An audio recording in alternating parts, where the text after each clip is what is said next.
ছোট জামা প্যান্ট পরে খেলা যাবে না। আমার পরিবার থেকে কোনো রকম বাধা তারা দেয় না। এই তিনজন আমার খুব গর্ব, এই তিনজন জেলা টিমের সদস্য। এরা ভবিষ্যতে আমাদের তথা আপনার আমার বাংলাদেশের মুখ উজ্জ্বল করুক।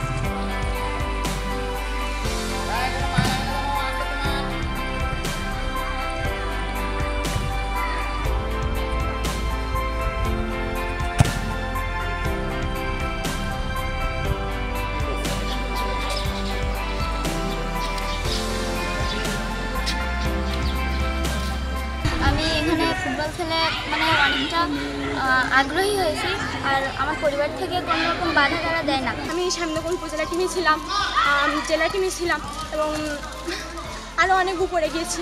আর আমার বাড়ি থেকে তেমন কেউ সমস্যা করেনি, কারণ আমার বাড়ির সবাই ফুটবল খেলতো। আমার বাবা কাকা সবাই আর কি ফুটবল খেলাধুলাটা কন্টিনিউ করতো। গ্রামের অনেক আগের কালের লোকেরা অবশ্যই বলতো যে মেয়েদের ছোট জামা প্যান্ট পরে খেলা যাবে না। এটা আমার বাড়ির লোকেরা মোটেই এতে সায় দিত না, বললো কি না তুই তোর মতন খেল, তোর ভালো কিছু হলে ওরাই দেখবি তোর নামের গুণগান। আমি ফুটবল খেলতে খুব ভালোবাসি এবং আমার বাড়ি থেকেও ফুটবল খেলানোর জন্য অনেক চেষ্টা করে আমার জন্য।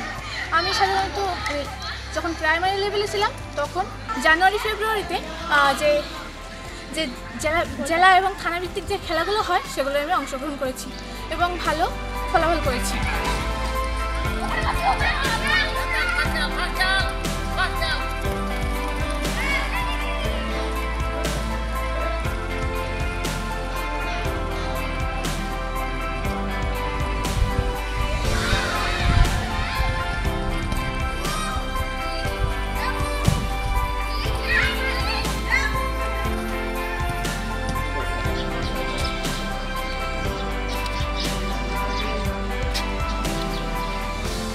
তাদের যে ইচ্ছা, এই ইচ্ছাটাকে আরও এগিয়ে নিয়ে যাওয়ার জন্য যে সামগ্রিক যে সহায়তা, এটা আমাদের বিদ্যালয় থেকে আমরা করি। আমি নিজে এসে তাদের জন্য খাবার পানি বিস্কুট তাদের যাতায়াতের ব্যবস্থা আমি করি।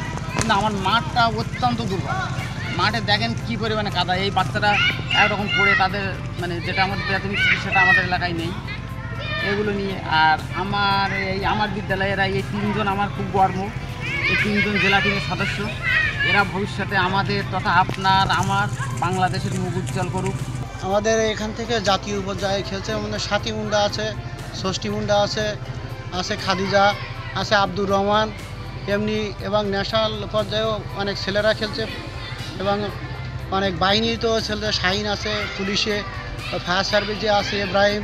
বর্তমানে কয়েকটা মেয়ে ন্যাশনাল টিমসে আরও যদি সুযোগ সুবিধা পেতে পারি তাহলে আমরা এখান থেকে আরও একাধিক মেয়েদের সাথী মুন্ডার মতো ন্যাশনাল টিমে খেলার যোগ্য মেয়ে আছে।